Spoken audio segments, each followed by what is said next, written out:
Hello there.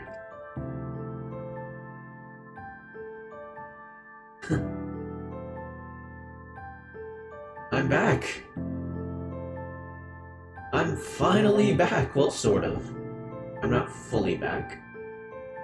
I'll go into more detail on that in a sec. Just finishing something up here.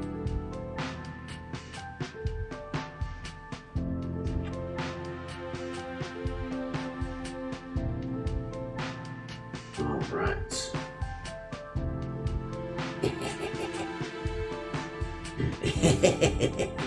We're streaming. We're streaming. Yes. I'm so happy to stream again. Oh. Okay, guys.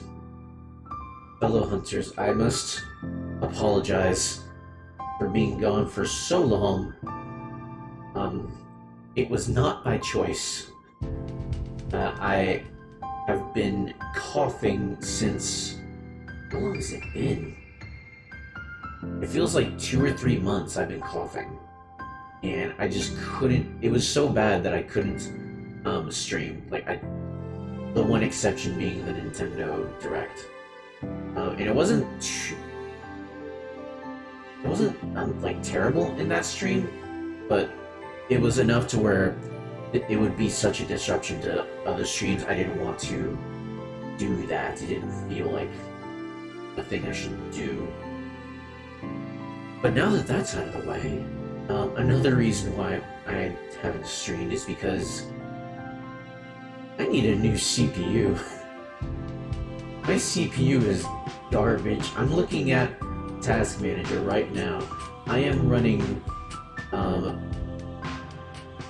the VTube, I'm running Discord, I'm running Streamlabs,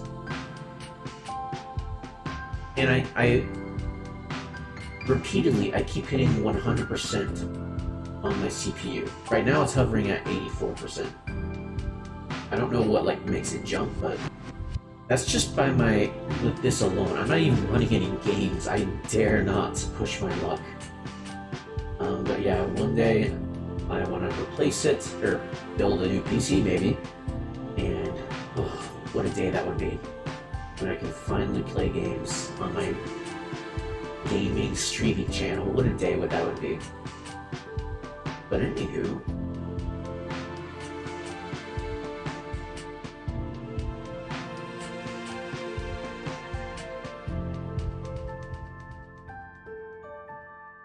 let's go ahead and get started reading The Hobbit.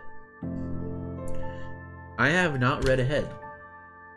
I still have the place where we left off, and I am so ready to read some more as soon as I clear a place here on my desk. Hear that?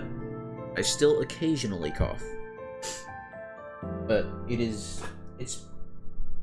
good enough to where I don't have to not stream anymore.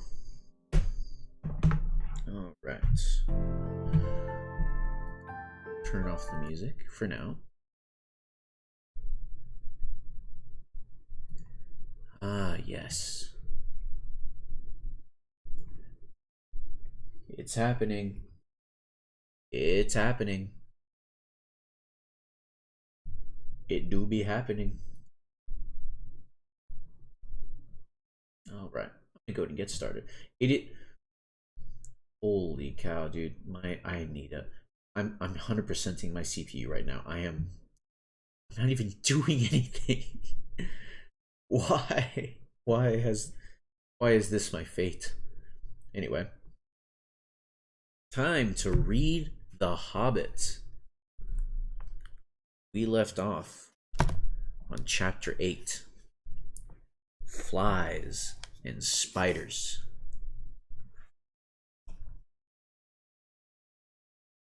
They walked in single file. The entrance to the path was like a sort of arch leading into a gloomy tunnel made by 2 great trees that linked together, too old and strangled with ivy and hung with lichen to bear more than a few blackened leaves. The path itself was narrow and wound in and out among the trunks. Soon the light at the gate was like a little bright hole far behind, and the quiet was so deep that their feet seemed to thump all along while all the trees leaned over them and listened.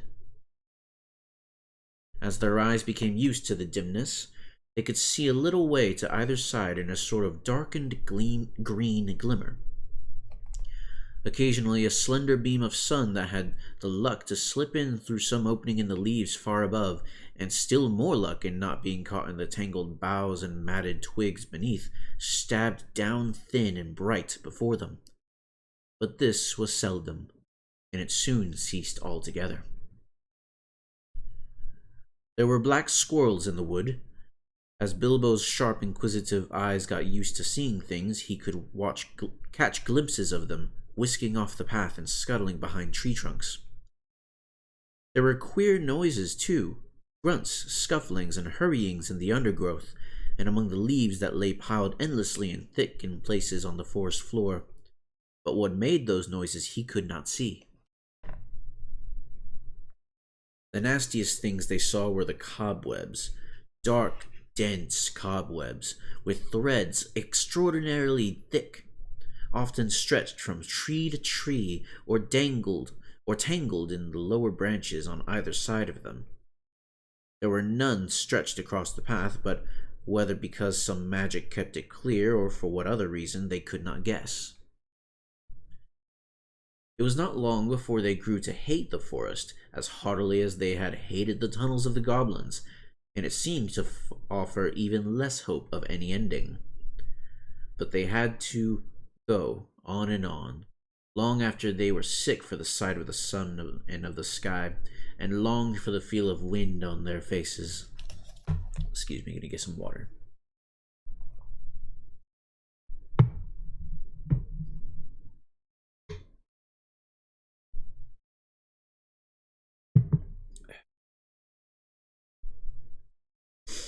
Where was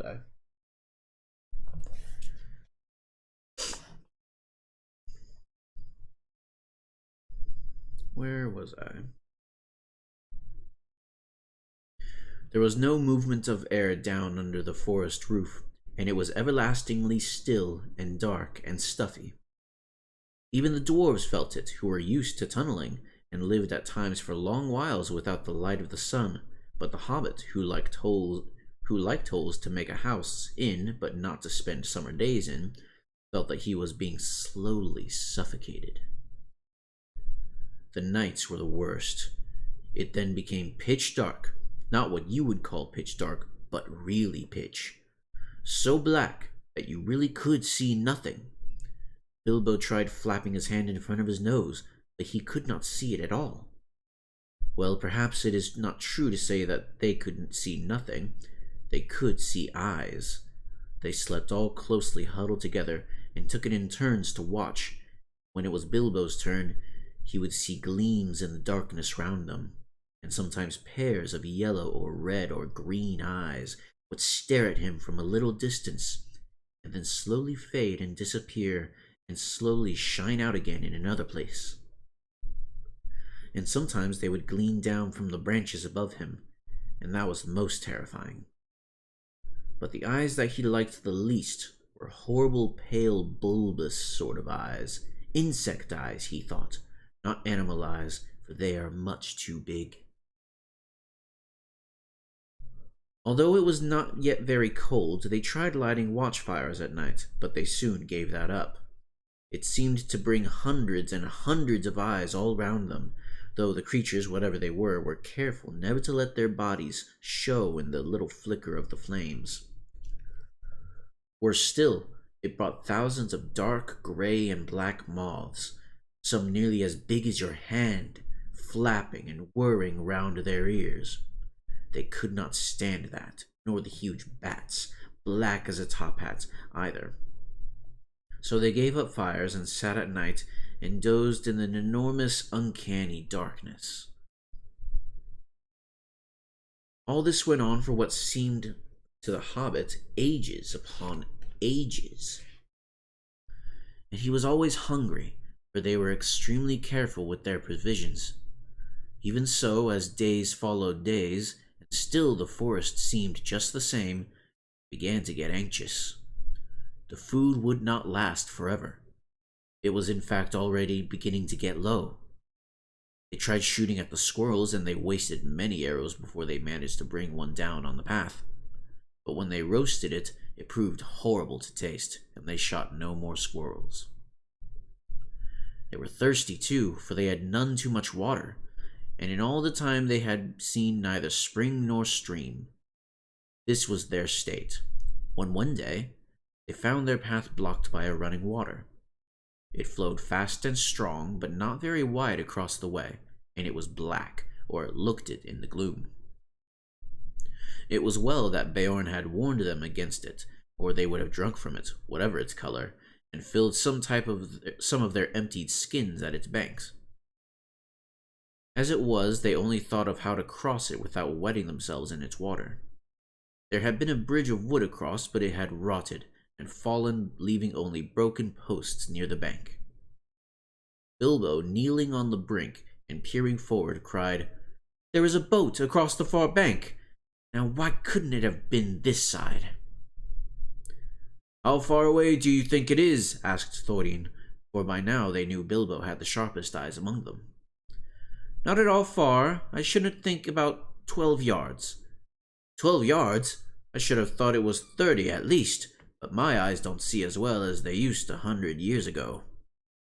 Still, 12 yards is as good as a mile. We can't jump it, and we daren't try to wade or swim." "Can't any of you throw a rope?" "What's the good of that? The boat is sure to be tied up, even if we could hook it, which I doubt." "I don't believe it is tied," said Bilbo, "though of course I can't be sure in this light, but it looks to me as if it was just drawn up on the bank, which is low and just there where the path goes down into the water." "Dori is the strongest, but Fili is the youngest and still has the best sight," said Thorin. "Come here, Fili, and see if you can see the boat Mr. Baggins is talking about." Fili thought he could, so when he had stared a long while to get an idea of the direction, the others brought him a rope. They had several with them, and on the end of the longest they fastened one of the large iron hooks they had used for crafting their packs, or for catching their packs to the straps about their shoulders. Fili took this in his hand, balanced it for a moment, and then flung it across the stream. Give me 1 second.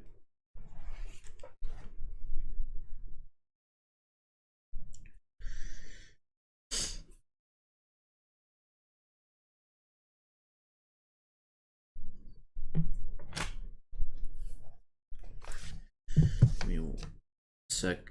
Taking the protective layer off of the book because it's getting in the way and I don't want it to get wet from my water. There we go. Splash! It fell in the water. "Not far enough," said Bilbo, who was peering forward. "A couple of feet and you would have dropped it on the boat. Try again. I don't suppose the magic's strong enough to hurt you if you just touch a bit of the wet rope."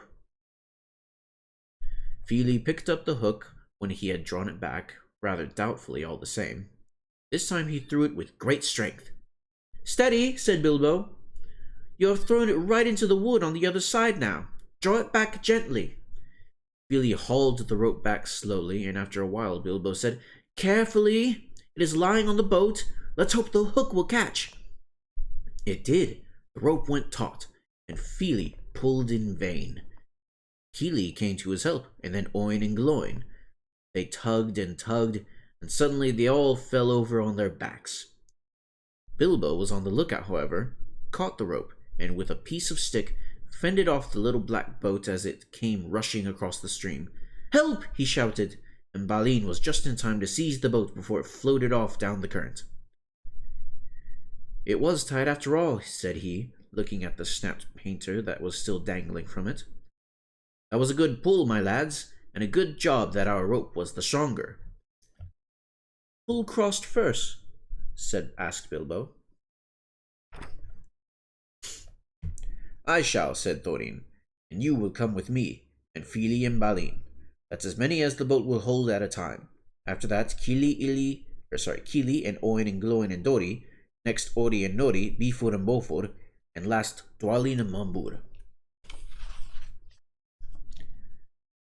I'm always last, and I don't like it, said Bombur. It's somebody else's turn today. You should not be so fat. As you are, you must be with the last and lightest boatload. Don't start grumbling against orders, or something bad will happen to you. There aren't any oars. How are you going to push the boat back to the far bank? Asked the hobbit. Give me another length of rope and another hook, said Fili. And when they had got it ready, he cast it into the darkness ahead and as high as he could throw it. Since it did not fall down again, they saw that it must have struck in the branches. Get in now, said Fili. And one of you haul on the rope that is stuck in a tree on the other side. Excuse me. One of the others must keep hold of the hook we used at first, and when we are safe on the other side, he can hook it on, and you can draw the boat back. In this way, they were all soon on the far bank, safe across the enchanted stream.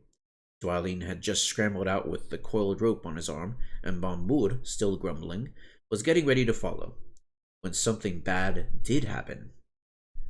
There was a flying sound of hooves on the path ahead. Out of the gloom came suddenly the shape of a flying deer. It charged into the dwarves and bowled them over, then gathered itself for a leap. High it sprang and cleared the water with a mighty jump, but it did not reach the other side in safety. Thorin was the only one who had kept his feet and his wits, and as soon as they had landed, he had bent his bow and fitted an arrow in case any hidden guardian of the boat appeared. Now he sent a swift and sure shot into the leaping beast. As it reached the further bank, it stumbled. The shadows swallowed it up, and they heard the sound of hooves quickly falter and then go still. Before they could shout in praise of the shot, however, a dreadful wail from Bilbo put all thoughts of venison out of their minds. "Bombur has fallen in! Bombur is drowning!" he cried. It was only too true.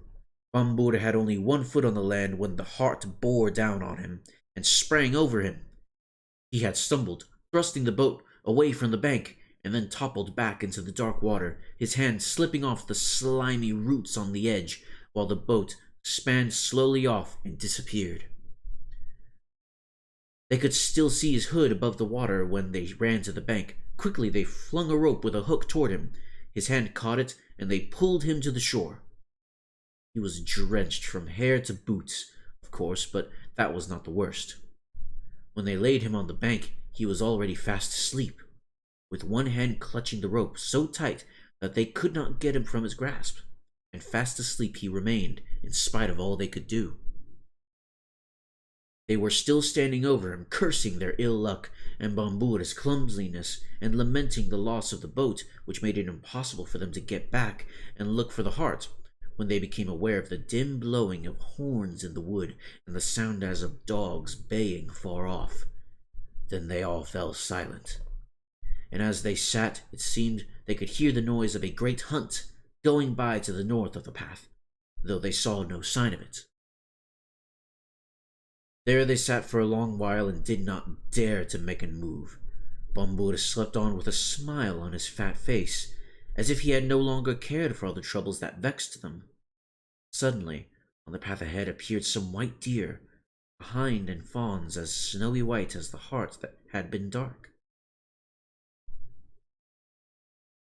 They glimmered in the shadows. Before Thorin could cry out, 3 of the dwarves had leaped to their feet and loosed off arrows from their bows.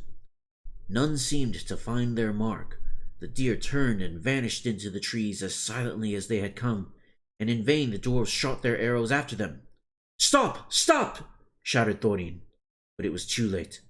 The excited dwarves had wasted their last arrows, and now the bows that Beorn had given them were useless. They were a gloomy party that night, and the gloom gathered still deeper on them in the following days. They had crossed the enchanted stream, but beyond it, the path seemed to straggle on just as before. In the forest, they could see no change.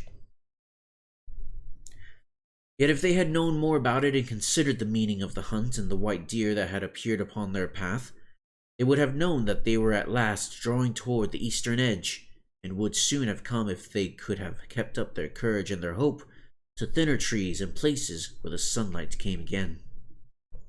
But they did not know this. They were burdened with the heavy body of Bambur, which they had to carry along with them as best they could, taking the wearisome task in turns of 4, each while the others shared their packs. If these had not become all too light in the last few days, they would never have managed it. But a slumbering and smiling Bambur was a poor exchange for packs filled with food however heavy. In a few days, a time came when there was practically nothing left to eat or to drink. Nothing wholesome could they see growing in the wood, only funguses and herbs with pale leaves and an unpleasant smell. About 4 days from the enchanted stream, they came to a part where most of the trees were beeches. They were at first inclined to be cheered by the change, for here there was no undergrowth and the shadow was not so deep. There was a greenish light about them, and in places they could see some distance to either side of the path. Yet the light only showed them endless lines of straight gray trunks, like the pillars of some huge twilight hall.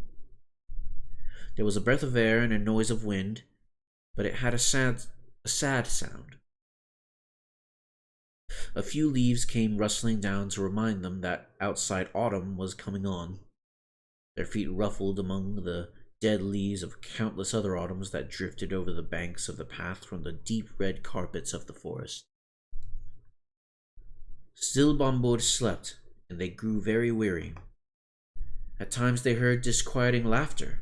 Sometimes there was singing in the distance too. Laughter was the laughter of fair voices, not of goblins, and the singing was beautiful. But it sounded eerie and strange. They were not comforted. Rather, they hurried on from those parts with what strength they had left. 2 days later, they found their path going downwards. Before long, they were in a valley filled almost entirely with a mighty growth of oaks. "Is there no end to this accursed forest?" said Thorin. "Somebody must climb a tree and see if he can get his head above the roof and have a look around. The only way is to choose the tallest tree that overhangs the path." Of course, somebody meant Bilbo. They chose him because to be of any use, the climber must get his head above the topmost leaves, and so he must be light enough for the highest and slenderest branches to bear him. Poor Mr. Baggins had never had much practice in climbing trees, but they had hoisted him up into the lowest branches of an enormous oak that grew right into the path, and up he had to go as best he could. He pushed his way through the tangled twigs with many a slap in the eye. He was greened and grimed from the old bark of the greater boughs. More than once he slipped and caught himself just in time, and at last, after a dreadful struggle in a difficult place where there seemed to be no convenient branches at all, he got near the top. All the time he was wondering whether there were spiders in the tree, and how he was going to get down again, except by falling. In the end, he poked his head above the roof of leaves, and he found spiders all right, but they were only small ones of ordinary size.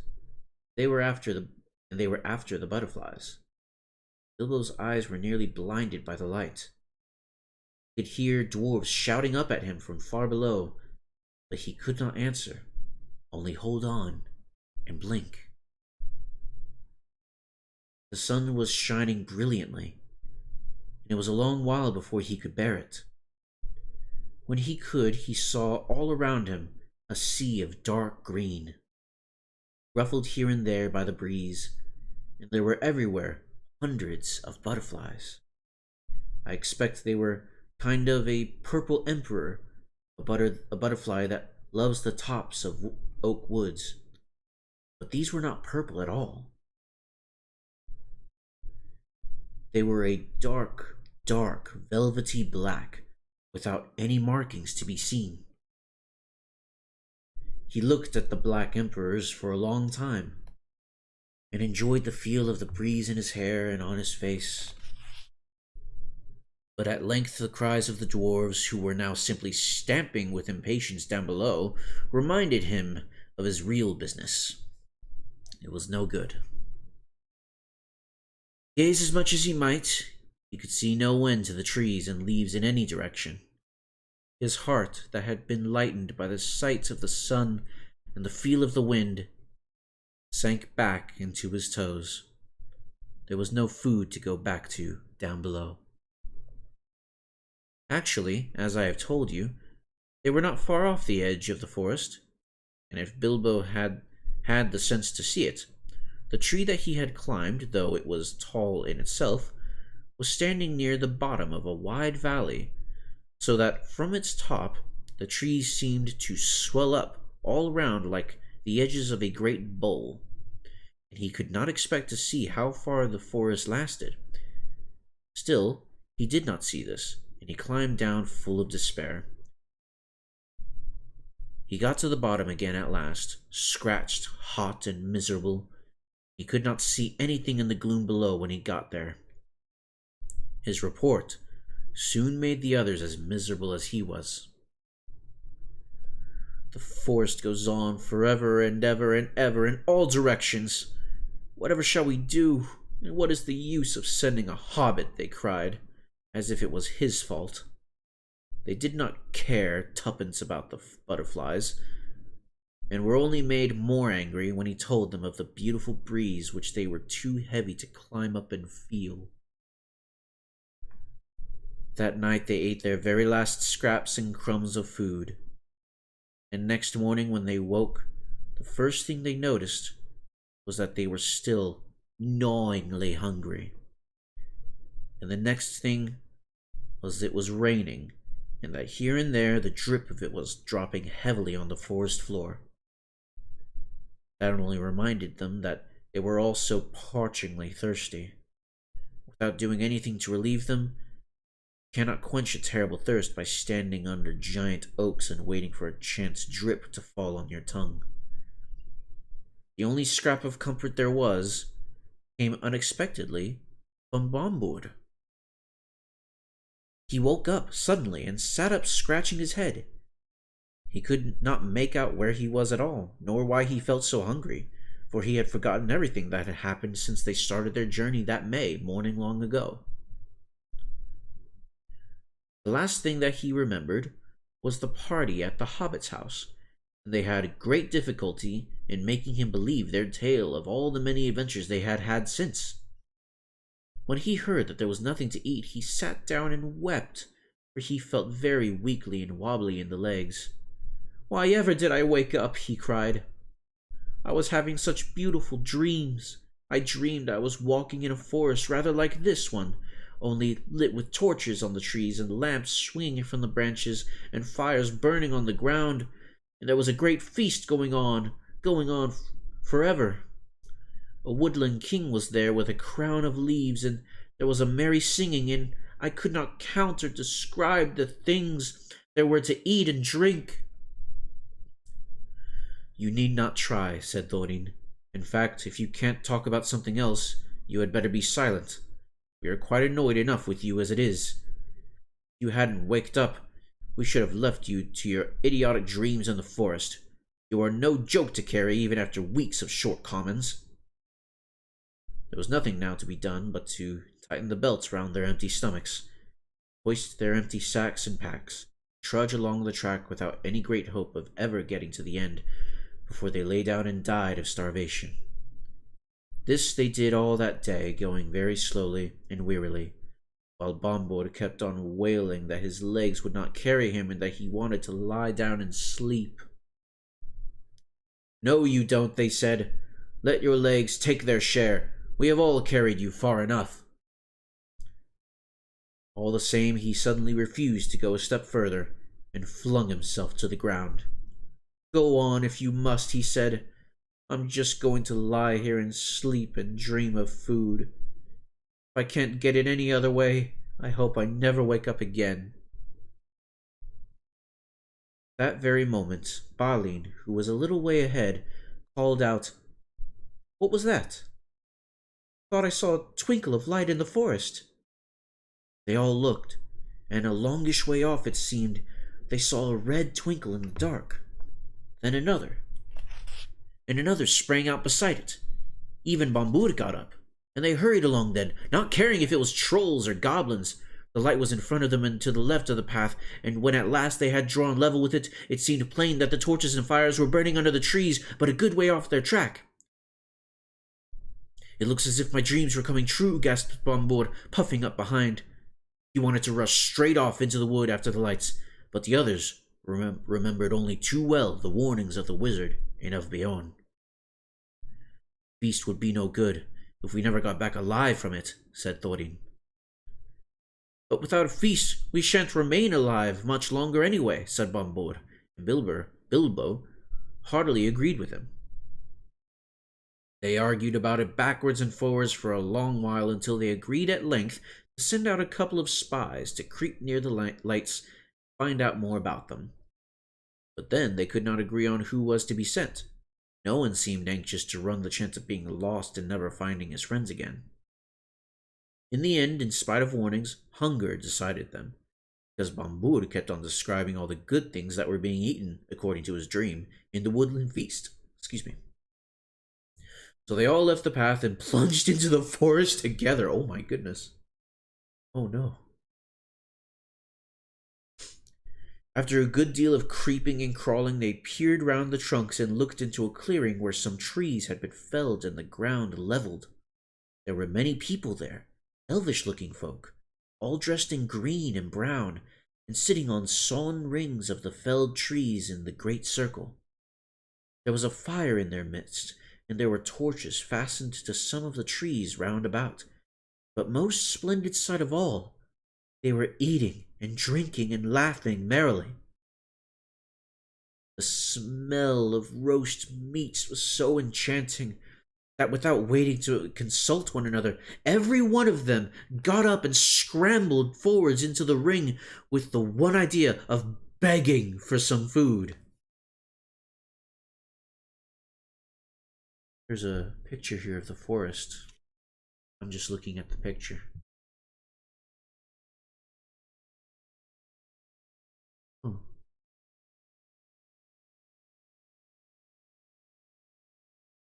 It's a very scary picture when you think about how they've been trapped in this forest for days on end. That sounds genuinely terrifying, holds us heartening and torture. Holy cow. No sooner had the first stepped into the clearing than all the lights went out, as if by magic. Somebody kicked the fire, and it went up in rockets. It went up in rockets of glittering sparks and vanished. They were lost in the completely lightless dark, and they could not even find one another, not for a long time at any rate. After blundering frantically in the gloom, falling over logs, bumping crash into trees, shouting and calling till they must have waked everything in the forest for miles, at last they managed to gather themselves in a bundle and count themselves by touch. By that time they had, of course, quite forgotten in what direction the path lay. They were all hopelessly lost, at least till morning. There was nothing for it but to settle down for the night where they were. They did not even dare to search on the ground for scraps of food for fear of becoming separated again. But they had not been lying long, and Bilbo was only just getting drowsy, when Dori, whose turn it was to watch first, said in a loud whisper, "The lights are coming out again over there, and there are more than ever of them." Up they jumped. There, sure enough, not far away, were scores of twinkling lights, and they heard the voices and the laughter quite plainly. They crept slowly toward them in a single line, each touching the back of the one in front. When they got near, Thorin said, "No rushing forward this time. No one is to stir from hiding till I say. I shall send Mr. Baggins alone first to talk to them. They won't be frightened of him. What about me of them, thought Bilbo. And anyway, I hope they won't do anything nasty to him. When they got to the edge of the circle of lights, they pushed Bilbo suddenly from behind. Before he had time to slip on his ring, he stumbled forward into the full blaze of the fire and torches. It was no good. Out went all the lights again, and complete darkness fell. If it had been difficult collecting themselves before, it was far worse this time. And they simply could not find the Hobbit. Every time they counted themselves, it was only made 13. They shouted and called, "Bilbo Baggins! Hobbit! You dratted Hobbit! Hi, Hobbit! Confiscate you! Where are you?" And other things of that sort. But there was no answer.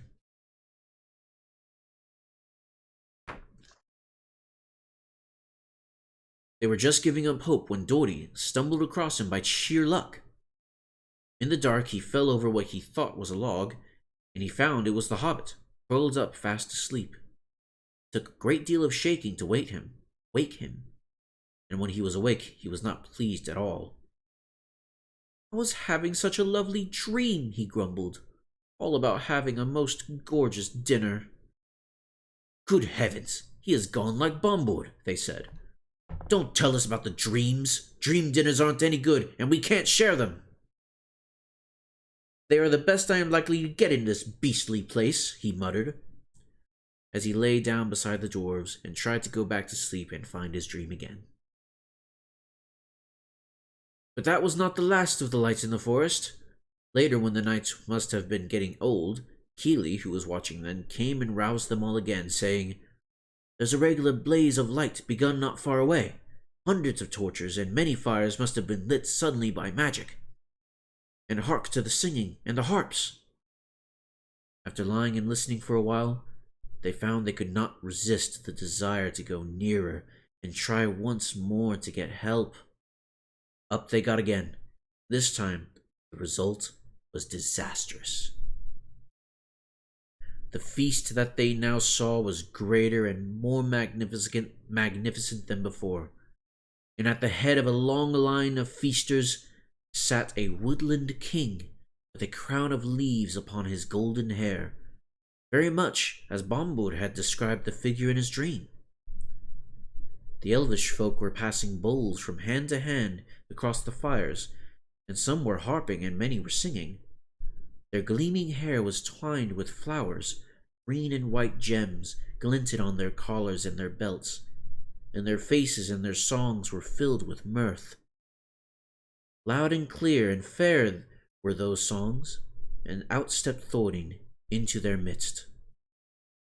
Dead silence fell in the middle of a word. Out went all the lights. The fires leaped up in black smokes. Ashes and cinders were in the eyes of the dwarves, and the wood was filled again with their clamor and their cries.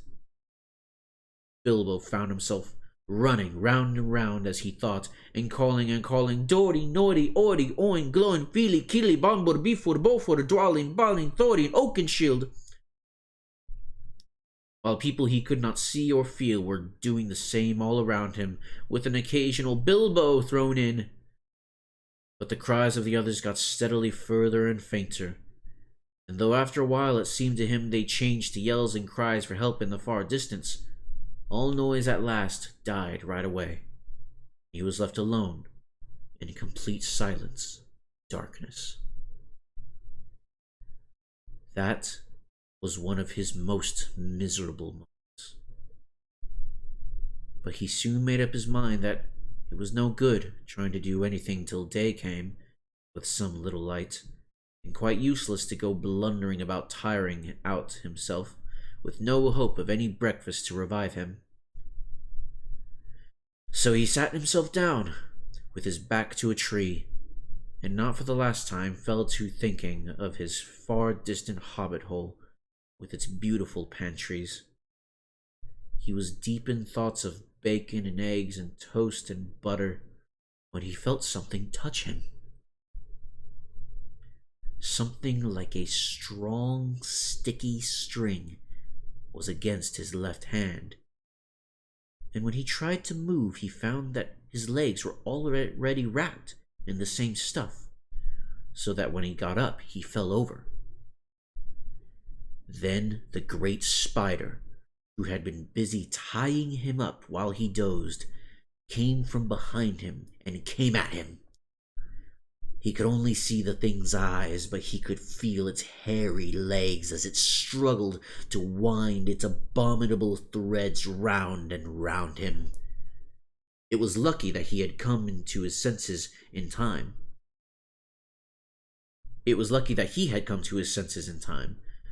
Soon he would not have been able to move at all, as it was. He had a desperate fight before he got free. He beat the creature off with his hands. It was trying to poison him to keep him quiet, as small spiders do to flies. But he remembered his sword and drew it out. Then the spider jumped back, and he had time to cut his legs loose. After that, it was his turn to attack. The spider evidently was not used to things that carried such stings at their side, or it would have hurried away quicker. Bilbo came at it before it could disappear, and stuck it with his sword right in its eyes. Then it went mad, and leaped and danced and flung out its legs in horrible jerks until he killed it with another stroke. Then he fell down and remembered nothing more for a long while. There was the usual dim gray light of the forest day about him when he came to his senses. The spider lay dead beside him, and his sword was stained black. Somehow the killing of the giant spider all alone by himself in the dark, without the help of the wizard or the dwarves or of anyone else, made a great difference to Mr. Baggins. He felt a different person, and much fiercer and bolder, in spite of an empty stomach, as he wiped his sword on the grass and put it back into its sheath. "I will give you a name," he said to it, "and I shall call you Sting." After that, he set out to explore. The forest was grim and silent, but obviously he had first of all to look for his friends, who were not likely to be very far off, unless they had been made prisoners by the elves, or worse things. Bilbo felt that it was unsafe to shout, and he stood a long while, pondering in what direction the path lay, what direction he should go first to look for the dwarves. "Oh, why did we not remember Beorn's advice and Gandalf's?" he lamented. "What a mess we are in now. I only wish it was we. It was horrible being all alone. It is horrible being all alone."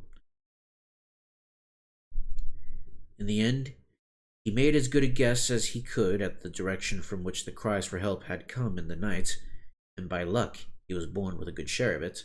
He guessed more or less right, as you will see. Having made up his mind, he crept along as cleverly as he could. Hobbits are clever at quietness, especially in the woods, as I have already told you. Also, Bilbo had slipped on his ring before he started. That is why the spiders neither saw nor heard him coming. He had picked his way stealthily for some distance, when he noticed a place of dense black shadow up ahead of him. Black even for that forest, like a patch of midnight that had never been cleared away. As he drew nearer, he saw that it was made by spider webs, one behind and over and tangled with another. Suddenly he saw too that there were spiders huge and horrible sitting in the branches above him, and ring or no ring, he trembled with fear lest they should discover him. Standing behind a tree, he watched a group of them for some time. Then in the silence and stillness of the wood, he realized that these loathsome creatures were speaking to one another. Their voices were sort of thin, creaking and hissing, but he could make out many of the words that they said. They were talking about the dwarves. "It was a sharp struggle, but worth it," said one. What nasty skins they have, to be sure, but I'll wager there is a good juice inside. Aye, they'll make fine eating when they've hung a bit, said another. Don't hang 'em too long, said a third. They're not as fat as they might be. Been feeding none too well as of late, I should guess. Kill 'em, I say, hissed a fourth. Kill 'em now, and hang 'em dead for a while. They're dead now, I'll warrant, said the first. That they are not. I saw one a-struggling just now, just coming round again, I should say. After a beautiful sleep, I'll show you. With that one of the fat spiders ran along a rope till it came to 12 bundles, hanging in a row from a high branch. Bilbo was horrified. Now that he noticed them for the first time dangling in the shadows, to see a dwarvish foot sticking out of the bottoms of one of the bundles, or here and there a tip of a nose, or a bit of a beard, or of a hood. To the fattest of these bumbles the spider went. It is poor Bombur, I'll bet, thought Bilbo, and nipped hard at the nose that stuck out. There was a muffled yelp inside, and a toe shot up and kicked the spider straight and hard. There was life in Bombur still. There was a noise like the kicking of a flabby football, and then the enraged spider fell off the branch, only catching itself with its own thread just in time. The others laughed. You were quite right, they said. The meat's alive and kicking. I'll soon put an end to that, hissed the angry spider, climbing back onto the branch. Bilbo saw that the moment had come when he must do something. He could not get up at the brutes, and he had nothing to shoot with, but looking about, he saw that in this place there were many stones lying in what appeared to be a now dry little watercourse. Bilbo was a pretty fair shot with a stone, and it did not take him long to find a nice smooth egg-shaped one that fitted his hand cozily.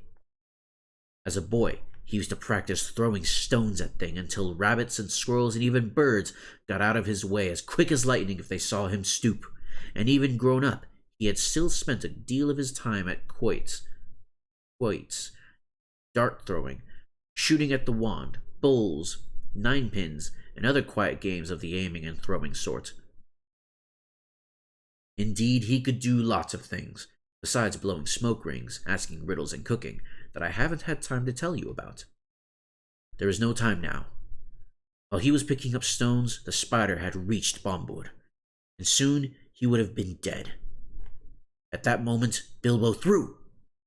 The stone struck the spider plunk on the head, and it dropped senseless off the tree, flopped to the ground with all its legs curled up. The next stone went whizzing through the big web, snapping its cords and taking off the spider sitting in the middle of it, whack, dead. After that, there was a deal of commotion in the spider colony, and they forgot the dwarves for a bit. I can tell you, they could not see Bilbo, but they could make a good guess at the direction from which the stones were coming. As quick as lightning, they came running and swinging towards the hobbits, flinging out their long threads in all directions till the air seemed full of wavering snares. Bilbo, however, soon slipped away to a different place. The idea came to him to lead the furious spiders further and further away from the dwarves, if he could, to make them curious, excited, and angry all at once. When about 50 had gone off to the place where he had stood before, he threw some more stones at these, and at others that had stopped behind. Then, dancing among the trees, he began to sing a song to infuriate them and bring them all over him, and also to let the dwarves hear his voice. This is what he sang. Old fat spider spinning on a tree, old fat spider can't see me. Attercop, won't you stop? Stop your spinning and look for me. Old Tom Nutty, all big body, old Tom Nutty can't spy me. Attercop, down you drop, you'll never catch up your tree. You'll never catch me up your tree. Not very good, perhaps, but then you must remember that he had to make it up himself, on the spur of a very awkward moment. It did what he wanted anyway. As he sang, he threw some more stones and snapped. Practically all the spiders in place came after him. Some dropped to the ground, others raced along the branches, swung from tree to tree, or cast new ropes across the dark spaces. They made for his noise far quicker than he had expected. They were frightfully angry. Quite apart from the stones, no spider has ever liked being called Attercop, and Tom Noddy, of course, is insulting to him. Anybody. Attercop and Tom Noddy, I don't know what those mean. Off Bilbo scuttled to a fresh place, but several of the spiders had run now to different points in the glade where they lived, and were busy spinning webs across all the spaces between the tree stems. Very soon the hobbit would be caught in a thick fence of them all around him. That at least was the spider's idea. Standing now in the middle of the hunting and spinning insects, Bilbo plucked up his courage and began a new song. Lazy Lob and Crazy Cob are weaving webs to wind me. I am far more sweet than another meat, but still they cannot find me. Here I am, naughty little fly, you are fat and lazy. You cannot trap me though you try, and your cobweb's crazy. With that he turned and found the last space between two tall trees that had been closed with web, but luckily not a proper web. Only great strands of double-thick spider rope run hastily backwards and forwards from trunk to trunk. Out came his little sword. He slashed the threads to pieces and went off singing. The spiders saw the sword, though I don't suppose they knew what it was, and at once the whole lot of them came hurrying after the hobbit along the ground and the branches, hairy legs wavering, nippers and spinners snapping, eyes popping, full of froth and rage. They followed him into the forest until Bilbo had gone as far as he dared. Then, quieter than a mouse, he stole back.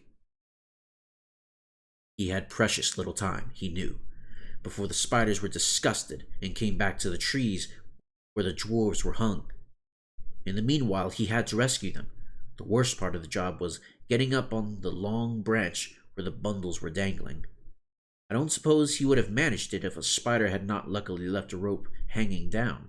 With its help, though it stuck to his hand and hurt him, he scrambled up, only to meet an old, slow, wicked, fat-bodied spider who had remained behind to guard the prisoners, and had been busy pinching them to see which was the juiciest to eat.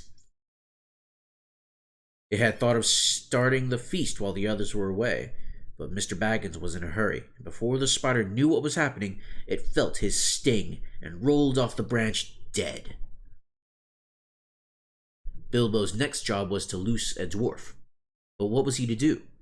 Cut the string which hung him up, the wretched dwarf would tumble thump to the ground a good way below. Wriggling along the branch, which made all the poor dwarves dance and dangle like ripe fruit, he reached the first bundle. Feely or Keely, he thought, by the tip of the blue hood sticking out the top. Most likely Feely, he thought, by the tip of a long nose poking out of the winding threads. He managed by leaning over to cut most of the strong, sticky threads that bound him in round, and then, sure enough, with a kick and a struggle, most of Feely emerged. I am afraid Bilbo actually laughed at the sight of him jerking his stiff arms and legs as he danced on the spider string under his armpits, just like one of those funny toys bobbing on a wire. Somehow or other, Feely was got on to the branch, and then he did his best to help the hobbit.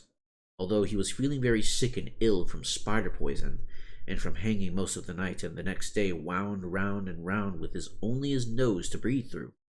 It took him ages to get the beastly stuff out of his eyes and eyebrows, and as for his beard, he had to cut most of it off. Between them,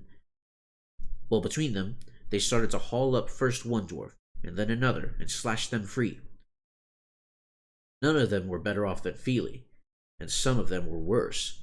Some had hardly been able to breathe at all. Long noses are sometimes useful, you see, and some had been more poisoned.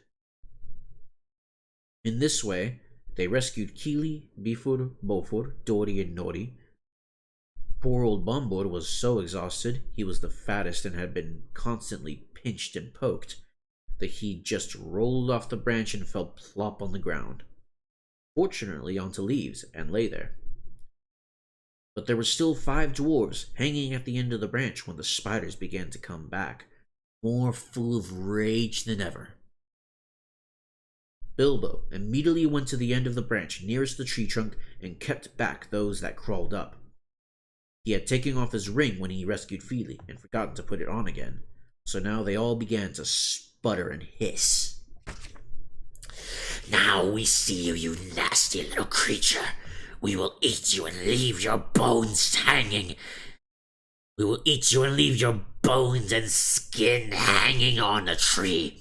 Ah, he's got a sting, has he? Well, we'll get him all the same, and then we'll hang him head downwards for a day or 2. While this was going on, and other dwarves were working at the rest of the captives and cutting at the threads with their knives. Soon all would be set free, though it was not clear what would happen after that. The spiders had caught them pretty easily the night before, but that had been unawares and in the dark. This time there looked like being a horrible battle. Suddenly, Bilbo noticed that some of the spiders had gathered round old Bombard on the floor, and had tied him up again, and were dragging him away. He gave a shout and slashed at the spiders in front of him. They quickly gave way, and he scrambled and fell down the tree into the middle of those on the ground.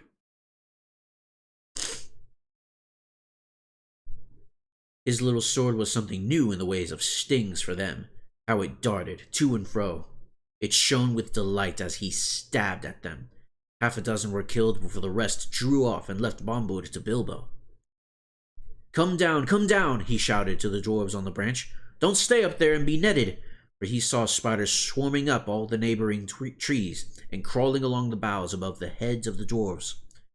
Down the dwarves scrambled and jumped or dropped, 11 all in a heap, most of them very shaky and little use on their legs. There they were at last, 12 of them counting poor old Bombard, who was being propped up on either side of his cousin Beeford and his brother Beaufort.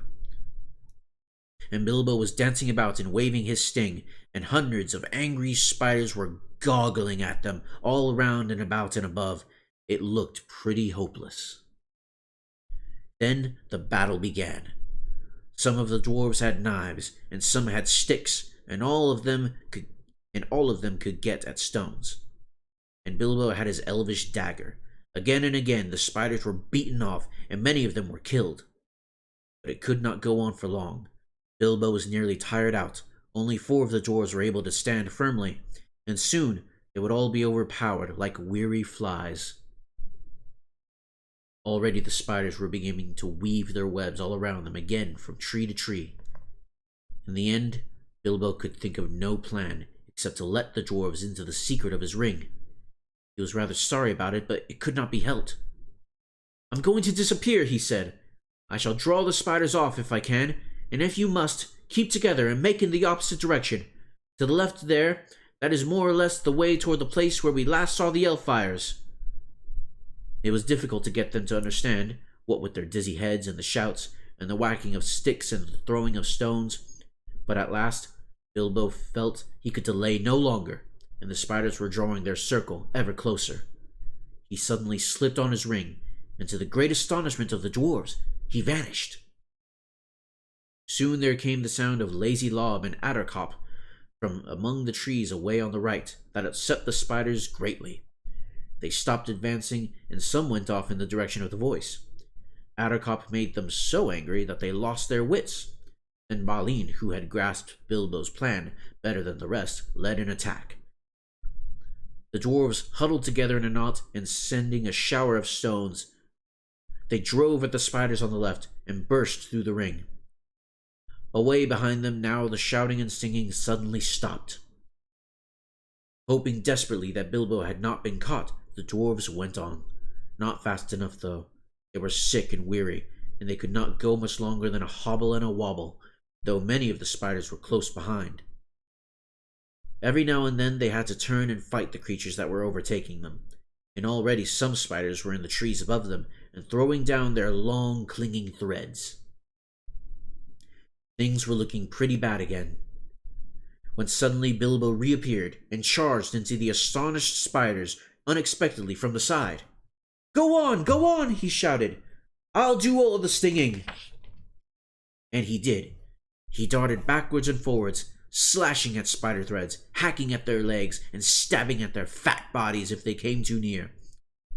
The spiders swelled with rage and spluttered and frothed and hissed out horrible curses, but they had become mortally afraid of Sting and dared not come very near, now that it had come back. So curse they would. Their prey moved slowly but steadily away. It was a most terrible business, and seemed to take hours. But at last, just when Bilbo felt he could not lift his hand for a single stroke more, the spiders suddenly gave it up and followed them no more, but went back disappointed to their dark colony. The dwarves then noticed that they had come to the edge of a ring where elf fires had been. Elf fires, not self fires. Whether it was one of those they had seen the night before, they could not tell, but it seemed that some good magic lingered in such spots, which the spiders did not like. At any rate, here the light was greener, and the boughs less thick and threatening. They had a chance to rest and draw breath.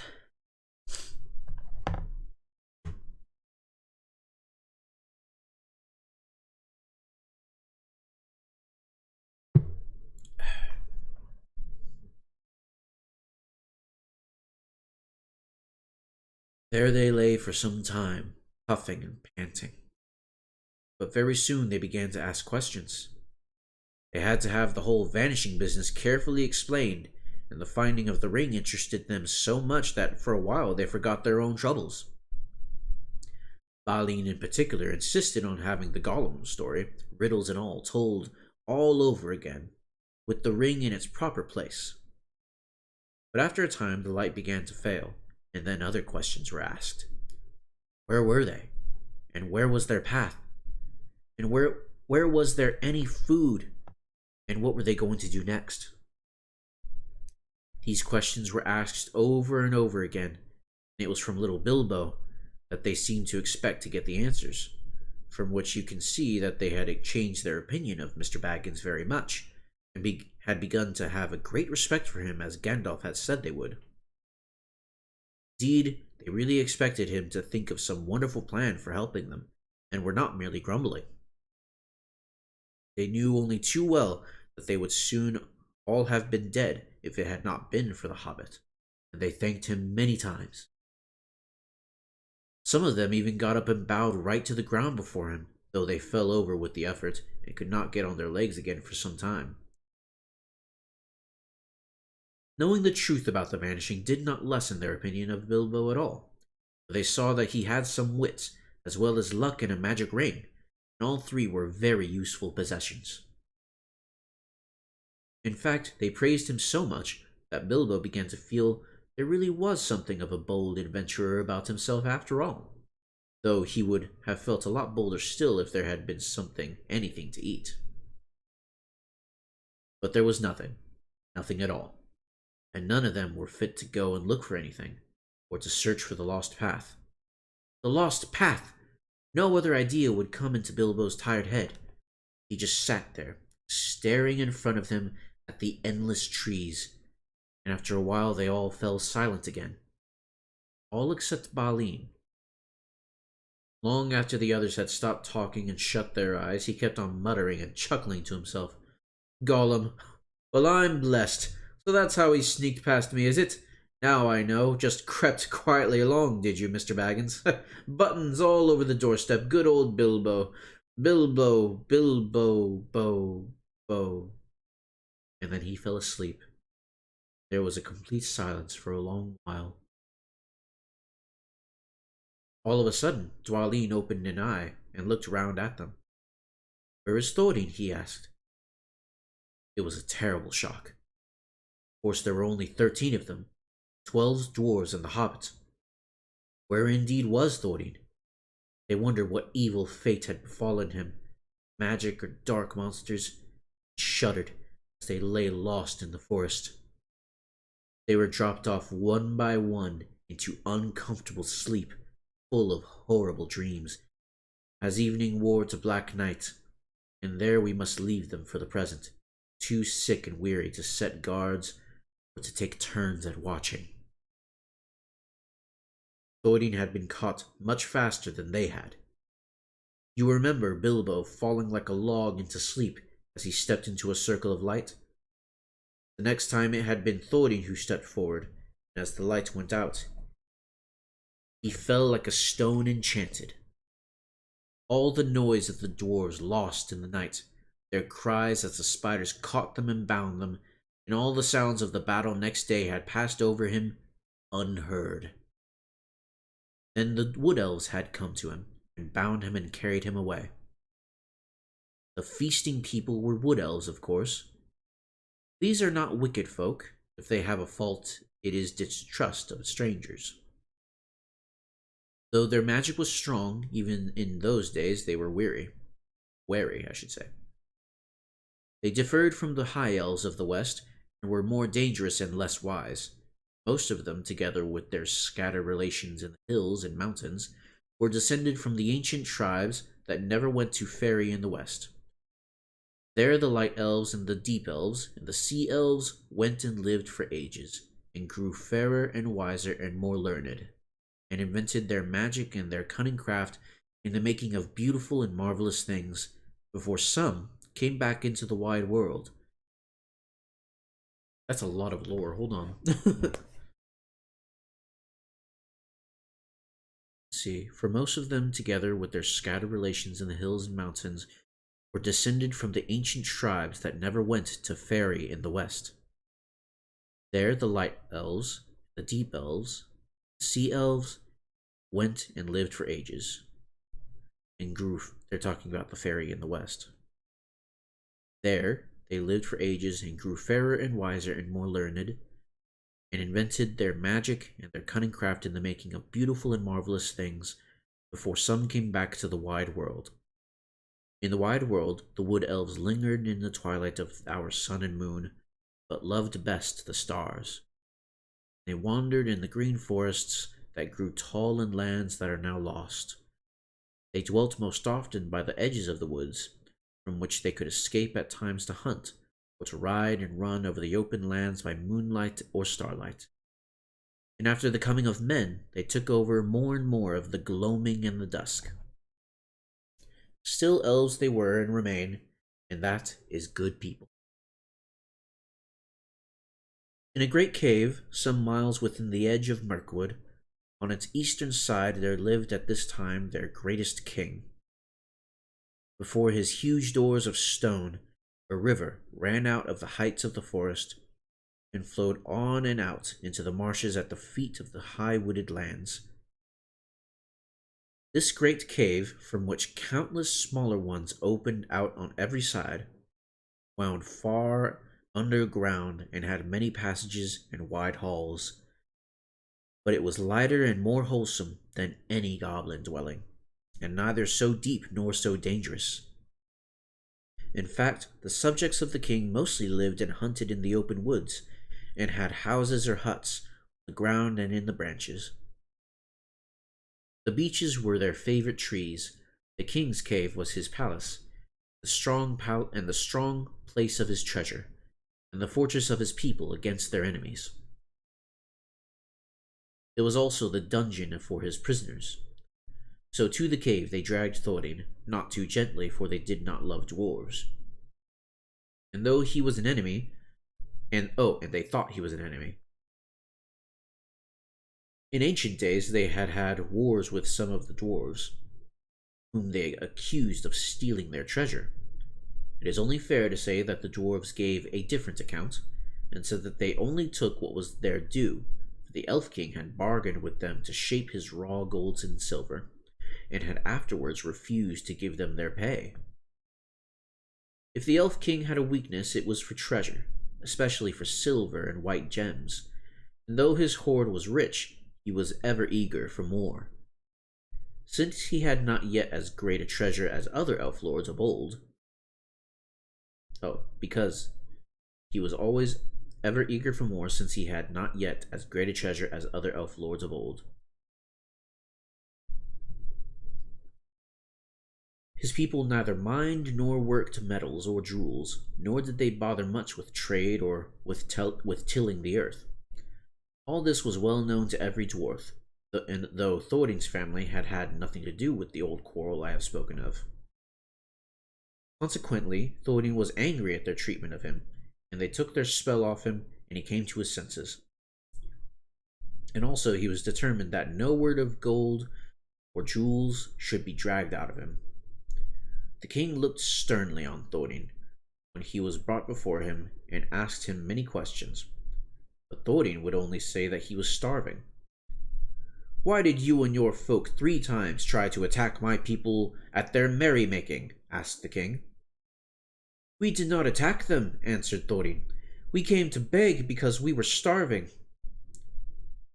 "Where are your friends now, and what are they doing?" "I don't know, but I expect starving in the forest." "What were you doing in the forest?" "Looking for food and drink, because we are starving." "But what brought you into the forest at all?" asked the king angrily. At that, Thorin shut his mouth and would not say another word. "Very well," said the king. "Take him away and keep him safe until he feels inclined to tell the truth, even if he waits 100 years. Then the elves put thongs on him and shut him in one of the inmost caves with strong wooden doors, and left him. They gave him food and drink, plenty of both, if not very fine, for wood elves were not goblins and were reasonably well behaved even to their worst enemies, when they captured them. The giant spiders were the only living things that they had no mercy upon. There in the king's dungeon poor Thorin lay, and after he had gotten over his thankfulness for bread and meat and water, he began to wonder what had become of his unfortunate friends. It was not very long before he discovered, but that belongs to the next chapter, and the beginning of another adventure in which the Hobbit again showed his usefulness. Whew. That was a fat chapter. That was an action-packed chapter. It was slow at first, but wow. I was not expecting them to fight like giant, disgusting spiders. Wow. Close the book. I think that is enough for tonight. I was hoping to read maybe 2 chapters, but that was a fat chapter for me. I haven't read it in a while, so you'll forgive me for not reading more. But hopefully I can read very soon. I'm so glad I am finally not coughing at every sentence. So it is safe to say that I am back. I'm back streaming, and once I'm going to keep reading because I can't really play anything. I'll have to see if there's anything I can play, because I did finish Resident Evil 4 with this new graphics card, so there are some things I can play, but until I figure out what those are, I'm just gonna have to keep reading, which I'm fine with. To anyone watching this, thank you so much for watching. Thank you for listening. Thank you for going through this adventure with me. I hope you're enjoying it. Oh, I almost forgot. I gotta say what the next chapter is gonna be called. What is it? That was chapter 8. Why would you put the preface before the table of contents? Look at those. So that was Flies and Spiders. The next chapter, chapter 9, Barrels Out of Bond. That is it for tonight, folks. Thank you guys so much for listening, and I hope y'all have a wonderful night. Take care.